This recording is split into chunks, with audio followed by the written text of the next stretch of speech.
Complementary insurance എന്ന് കേട്ടിട്ടുണ്ടോ? Complement എന്നൊക്കെ കേട്ടിട്ടുണ്ട്. കോംപ്ലിമെന്ററി ഇൻഷുറൻസ് എന്നൊക്കെ ആദ്യമായിട്ടാണ് കേൾക്കുന്നത് അല്ലെ?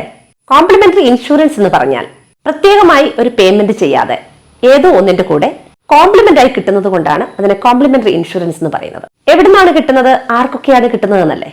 ബാങ്ക് അക്കൗണ്ട് ഇല്ലാത്തവരായി നമ്മളിൽ ആരും തന്നെ ഉണ്ടാവില്ല അല്ലെ? എന്നാൽ ഡെബിറ്റ് കാർഡോ? അതെ, ATM കാർഡ്.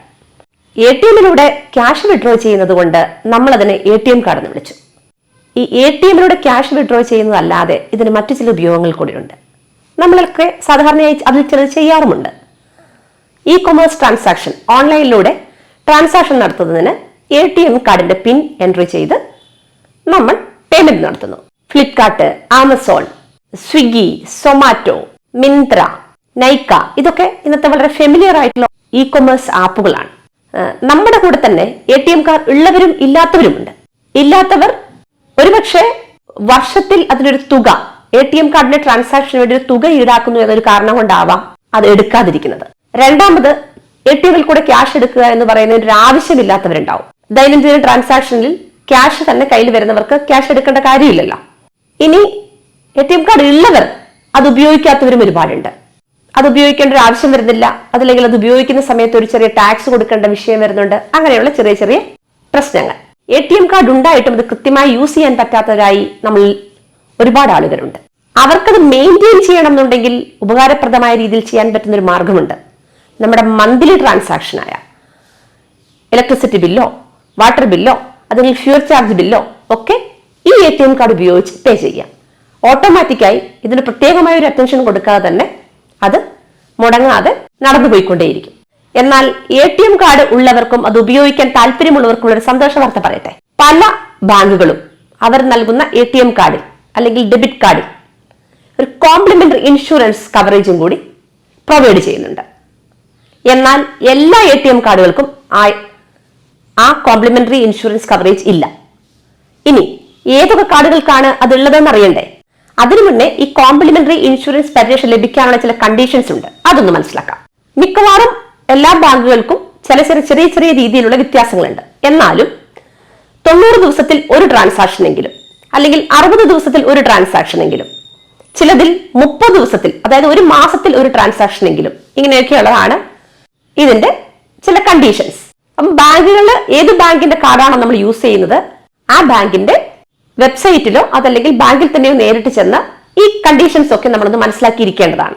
എന്നിട്ട് 90 ദിവസത്തിൽ ഒന്നാണ് എങ്കിൽ 3 മാസത്തിലൊരിക്കൽ ഒരു ട്രാൻസാക്ഷൻ എങ്കിലും നടത്തിയിരിക്കുക.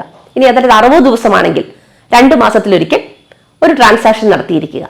അതല്ല എല്ലാ മാസവും ഓരോ ട്രാൻസാക്ഷൻ ആണെങ്കിൽ ഞാൻ നേരത്തെ പറഞ്ഞ എളുപ്പമാർഗമായിരിക്കും കുറച്ചുകൂടി നല്ലത്. മാസാമാസമുള്ള ഏതെങ്കിലും ഒരു ട്രാൻസാക്ഷൻ ഈ ATM ഡെബിറ്റ് കാർഡിൽ കൂടി നടത്തുക.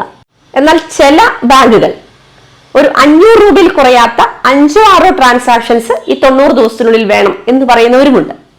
ഇതൊക്കെ നിങ്ങളുടെ അറിവിലേക്കായി ചില കാര്യങ്ങൾ ചൂണ്ടിക്കാണിക്കുന്നു എന്ന് മാത്രം. ഇനി ഏതൊക്കെ ബാങ്കുകളാണ് ഇത് കൊടുക്കുന്നതെന്നല്ലേ? ഒട്ടുമിക്ക ബാങ്കുകളുമുണ്ട്. HDFC, ICICI, SBI, Kotak Mahindra, DBS, Punjab national bank, അങ്ങനെ ഒട്ടുമിക്ക ബാങ്കുകളും അവരുടെ ചില കാർഡുകൾക്ക് ഈ പറഞ്ഞ കോംപ്ലിമെന്ററി ഇൻഷുറൻസ് കവറേജ് കൊടുക്കുന്നുണ്ട്. ഇനി നമ്മുടെ കയ്യിലുള്ള ഈ ATM കാർഡിന് ഉണ്ടോ എന്നറിയാൻ അതാത് ബാങ്കുകളിൽ ചെന്നിട്ടോ അല്ലെങ്കിൽ അവരുടെ വെബ്സൈറ്റ് ത്രൂവോ ഒന്ന് പരിശോധിച്ച ശേഷം ഉറപ്പുവരുത്തുക നമ്മുടെ കാർഡിന് ഈ കോംപ്ലിമെന്ററി ഇൻഷുറൻസ് ഉണ്ടോ. അതല്ല എങ്കിൽ കോംപ്ലിമെന്ററി ഇൻഷുറൻസ് കവറേജ് ഉള്ള ATM കാർഡ് നമുക്ക് കിട്ടാൻ എന്തെങ്കിലും മാർഗമുണ്ടോ? നിങ്ങളുടെ കയ്യിലുള്ള ബാങ്കിന്റെ ATM കാർഡിന് ഈ ഫെസിലിറ്റി ഉണ്ടോ എന്ന് കമന്റ് ചെയ്ത് ചോദിച്ചാൽ പറഞ്ഞു തരുന്നതാണ്.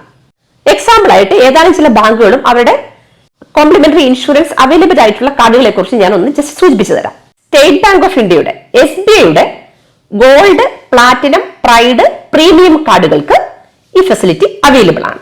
ആ കാർഡുകൾക്കൊക്കെ 175, 250, 350 വെച്ച് മന്ത്ലി ചാർജ് ചെയ്യുന്ന കാർഡുകളുമാണ്. ഇതിന് എത്രയാണ് ഈ ഇൻഷുറൻസ് ലിമിറ്റ് എന്നല്ലേ? SBIയുടെ ഗോൾഡ് കാർഡിന് 4 ലക്ഷം രൂപ വരെ ഇൻഷുറൻസ് പരിരക്ഷയുണ്ട്. പ്ലാറ്റിനത്തിനാവുമ്പോൾ 10 ലക്ഷം രൂപ വരെയും, പ്രൈഡിനാണെങ്കിൽ അഗെയിൻ 4 ലക്ഷം രൂപ വരെയും, പ്രീമിയത്തിനാണെങ്കിൽ 10 ലക്ഷം രൂപ വരെയും ഇൻഷുറൻസ് കവറേജ് ഉണ്ട്. HDFC ബാങ്കിന്റെ കാർഡിനാണെങ്കിൽ times point, Millennia, RuPay premium ഇതിനൊക്കെ ഏകദേശം 5 ലക്ഷം രൂപയുടെ ഇൻഷുറൻസ് കവറേജ് ഉണ്ട്. ICICI ബാങ്കിന്റെ റെഗുലർ, സിൽവർ, ഗോൾഡ് കാർഡുകൾക്ക് റെഗുലറിനും സിൽവറിനും 50,000 രൂപ വെച്ചു, ഗോൾഡിന് 5 ലക്ഷം രൂപ വരെയും ഇൻഷുറൻസ് കവറേജ് ഉണ്ട്. ICICI ഗോൾഡിന്റെ ഗോൾഡ് കാർഡിന് മന്ത്ലി ഫീസും ഉള്ളതല്ല. ഇനി കൊടാക് മഹീന്ദ്ര ബാങ്കിന്റെ ആണെങ്കിൽ ക്ലാസിക്, ഗോൾഡ്, പ്ലാറ്റിനം. ക്ലാസിക്കിന് 259 രൂപയും ഗോൾഡിന് 500 രൂപയും പ്ലാറ്റിനത്തിന് 750 രൂപയും മന്ത്ലി ചാർജ് ചെയ്യുന്നതാണ്. ഇതിന്റെ ഇൻഷുറൻസ് കവറേജ് ക്ലാസിക്കിന് 2 ലക്ഷം രൂപയും ഗോൾഡിന് 15 ലക്ഷം രൂപയും പ്ലാറ്റിനത്തിന് 50 ലക്ഷം രൂപയും ഇൻഷുറൻസ് കവറേജ് ഉണ്ട്. DBS ബാങ്കിന്റെ ഇൻഫിനിറ്റ് കാർഡിന് ഇയർലി യാതൊരു ചാർജുമില്ല, 1 കോടി രൂപ വരെ ഇൻഷുറൻസ് കവറേജ് ഉണ്ട്. ഇത് ചില ബാങ്കുകളുടെ കാർഡുകൾ ഞാൻ ഒരു എക്സാമ്പിളായി പറഞ്ഞു എന്ന് മാത്രമേ ഉള്ളൂ. ചെക്ക് ചെയ്ത് നോക്കിയാൽ മിക്കവാറും ഒട്ടുമിക്ക ബാങ്കുകളും എന്തെങ്കിലുമൊക്കെ രീതിയിലുള്ള ഏതെങ്കിലുമൊക്കെ കാർഡുകൾക്ക് ഇൻഷുറൻസ് കവറേജ് കൊടുക്കുന്നുണ്ടാവാം. ഏതൊക്കെ തരത്തിലുള്ള കാര്യങ്ങൾക്കാണ് ഈ ഇൻഷുറൻസ് പരിരക്ഷ ഉള്ളതെന്നല്ലേ? Personal accident, air accident, card fraud, loss of baggage, അങ്ങനെയുള്ള കാര്യങ്ങൾക്കൊക്കെ ഈ ഇൻഷുറൻസ് പരിരക്ഷ അവൈലബിൾ ആണ്. ബാങ്കുകളുടെ കണ്ടീഷൻസ് പ്രകാരം ഈ കാർഡുകളൊക്കെ വാലിഡ് ആയിട്ട് സൂക്ഷിക്കണം. അതിനാണ് ഈ മന്ത്ലി ട്രാൻസാക്ഷനോ അവർ പറയുന്ന കണ്ടീഷൻസ് ആയ മന്ത്ലിയോ അല്ലെങ്കിൽ 2 മാസം കൂടുമ്പോഴോ അല്ലെങ്കിൽ 3 മാസം കൂടുമ്പോഴോ ഈ കാർഡ് ഒരിക്കലെങ്കിലും യൂസ് ചെയ്തിരിക്കണമെന്ന് പറയുന്നത്. ഇത് എങ്ങനെയാണ് ക്ലെയിം ചെയ്യുന്നതെന്ന്, പേഴ്സണൽ ആക്സിഡന്റ് അല്ലെങ്കിൽ എയർ ആക്സിഡന്റ് പോലെയുള്ള കാര്യങ്ങൾക്ക് നമ്മൾ ക്ലെയിം ചെയ്യുമ്പോൾ, അല്ലെങ്കിൽ ഒരു ഡെത്ത് വന്നിട്ട് ക്ലെയിം ചെയ്യുമ്പോൾ സ്വാഭാവികമായിട്ടും നോമിനിയാണ് അത് ക്ലെയിം ചെയ്യേണ്ടത്. നോമിനിയെ വെച്ചിട്ടില്ല എങ്കിൽ ആരാണോ ലീഗൽ ഹെയർസ് അവര് ആണ് ഇത് ക്ലെയിം ചെയ്യേണ്ടത്. ആദ്യമായി ബാങ്കിൽ ഒരു ക്ലെയിം ഫോം ഉണ്ടായിരിക്കും. ആ ക്ലെയിം ഫോമിൽ സഫീഷ്യന്റ് ആയിട്ടുള്ള നോമിനി ആണെന്ന് പ്രൂവ് ചെയ്യുന്ന ഡോക്യുമെന്റ്സും കൂടി അതിന്റെ കൂടെ വെച്ച് ക്ലെയിം ചെയ്യുക. ഈ ക്ലെയിം ഫോമിന്റെ കൂടെ ഡെത്ത് സർട്ടിഫിക്കറ്റ്, നോമിനിയുടെ KYC ഡീറ്റെയിൽസ് ഒക്കെ സമർപ്പിക്കേണ്ടതാണ്. ആക്സിഡന്റ് ആണെങ്കിൽ, ഒരു ആക്സിഡന്റ് ഡെത്ത് ആണെങ്കിൽ FIR, അതുമായി ബന്ധപ്പെട്ട certificates, postmortem certificate, driving licence. ഇനി അസുഖം മൂലമാണ് മരിച്ചതെങ്കിൽ ട്രീറ്റ്മെന്റ് ഡീറ്റെയിൽസ്. ഈ രേഖകളൊക്കെ ചിലപ്പോൾ നേരിട്ട് ബാങ്കിൽ സമർപ്പിക്കേണ്ടതായിട്ടുണ്ട്. അതല്ലെങ്കിൽ ചില ബാങ്കുകൾ അത് ഇമെയിൽ ആയിട്ട് അയച്ച് സ്വീകരിക്കാറുമുണ്ട്.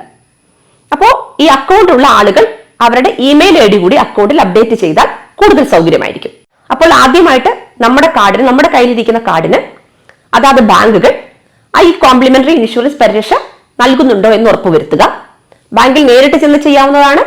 അതല്ല എന്നുണ്ടെങ്കിൽ അവരുടെ വെബ്സൈറ്റിൽ കയറി പരിശോധിക്കാവുന്നതാണ്. ഇത് രണ്ടും സാധ്യമാവുന്നുണ്ടെങ്കിൽ കമന്റ് ചെയ്യൂ, ഞാൻ നോക്കി പറഞ്ഞു തരുന്നതാണ്.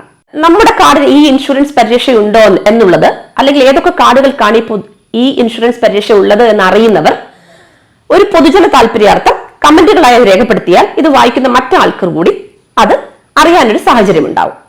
ഇതുമായി ബന്ധപ്പെട്ട് ഇനിയും ഒട്ടനവധി സംശയങ്ങൾ നിങ്ങൾക്ക് ഉണ്ടാവുമെന്ന് എനിക്കറിയാം. കമന്റുകളായി ചോദിക്കുക, എല്ലാത്തിനും ഉത്തരങ്ങൾ നൽകുന്നതാണ്. വീണ്ടും ഇതുപോലെയുള്ള സാമൂഹ്യ പ്രസക്തമായ വീഡിയോകളുമായി വീണ്ടും കാണാം.